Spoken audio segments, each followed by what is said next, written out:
ఉపాధ్యాయుల్ని మద్యం షాపుల వద్ద కాపలా పెట్టే పరిస్థితికి వచ్చాడు. కొందరు పోలీసులు రోజు వారి దగ్గరికి వెళ్లి కేసులు పెట్టే పరిస్థితికి వచ్చారు. నేను ఒక మాట అడుగుతున్నా, ఇక్కడ పోలీసులు ఎక్కడ కనపడడంలా, రావడం మానేశారో నాకు తెలియలే. లేరా పోలీసులే కనపడలే ఇక్కడ నాకు. ఏంటి పోలీసులు తొందరలో ఇక్కడే ఉంటారు మళ్ళా మీరు.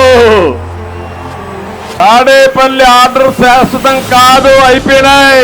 ఎక్స్పైరీ డేట్ దగ్గర పడింది. దాన్ని నమ్ముకొని అవి తింటే మాత్రం మీ పని అయిపోతుంది.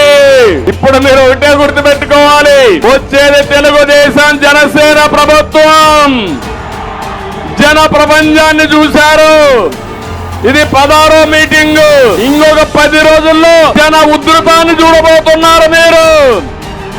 జగన్మోహన్ రెడ్డిని ఆయన పార్టీని భూస్థాపితం చేయబోతున్నారు. నేను ఒకటే పోలీసులు కోరుతున్నా, ఇంకా కూడా మీరు ఇంపార్షియల్ గా పనిచేయకుండా ఒకే సైడ్ చూస్తే చాలా ప్రమాదం వస్తుంది. జాగ్రత్తగా ఉండమని మాత్రం పోలీసులను అడుగుతున్నా. ఇప్పటికే చాలా తప్పుడు పనులు చేస్తే మీరు సమర్థించారు. తప్పుడు పనులు చేసిన పోలీస్ ఆఫీసర్ ఎవరిని వదిలిపెట్టమని మరొక్కసారి విజ్ఞప్తి చేస్తున్నా.